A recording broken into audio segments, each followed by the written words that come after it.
Assalamualaikum warahmatullahi wabarakatuh. Berikut merupakan materi tentang material terbarukan dan tak terbarukan dalam aplikasi di bangunan. Di zaman yang modern ini, tentunya banyak sekali bahan bangunan yang bisa digunakan untuk membangun suatu bangunan. Namun, sebagai manusia yang baik, kita harus memikirkan bagaimana cara agar kita membangun bangunan tapi tidak merusak lingkungan. Nah, untuk mengklarifikasi material bangunan, ada dua klarifikasi yang akan kita bahas, yakni bahan terbarukan dan tak terbarukan.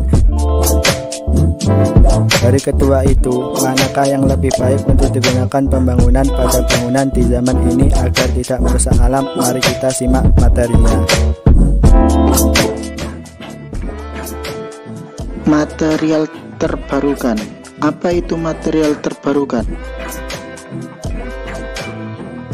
Material terbarukan adalah material yang berasal dari sumber yang secara alami tidak akan habis, akan berkelanjutan jika dikelola dengan baik.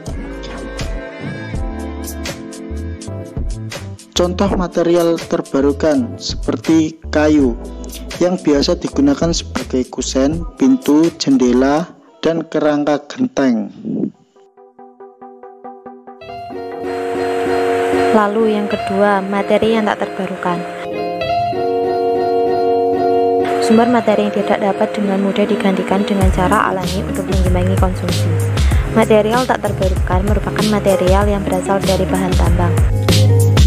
Bahan tambang bisa punah dan membutuhkan pengerukan di dalam bumi, sehingga yang rusak bukan hanya di permukaan tanah, tetapi juga di dalam tanah. Contoh material tak terbarukan. Penggunaan bahan tambang aluminium yang digunakan sebagai pengganti kayu dinilai lebih tahan lama dan lebih mudah dalam proses pembuatannya sebagai bahan bangunan. Setiap material tentu memiliki kelebihan dan kekurangan masing-masing. Seperti material terbarukan yang bisa diproduksi secara berkelanjutan dengan melakukan reboisasi,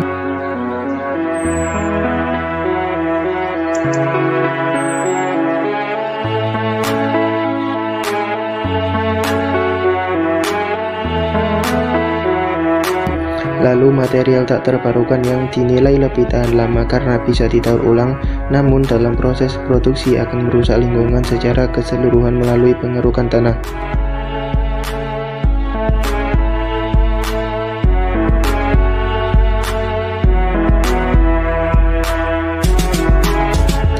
Sebagai pengguna, baiknya adalah memaksimalkan konsep material ramah lingkungan dengan memilih produk bermateri ramah lingkungan dengan tepat dan mempertimbangkan syarat menjadi bangunan yang ramah lingkungan.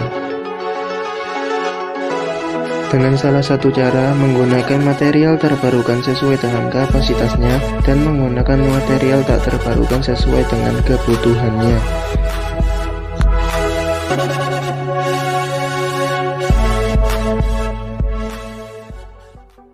Kesimpulannya adalah material terbarukan tetap menjadi material yang ramah lingkungan. Namun dalam penggunaannya kita harus tetap mempertimbangkan dari segala aspek seperti kegunaannya dan jangka waktunya, sehingga menjadi bangunan yang ramah lingkungan dan nyaman bagi penghuninya.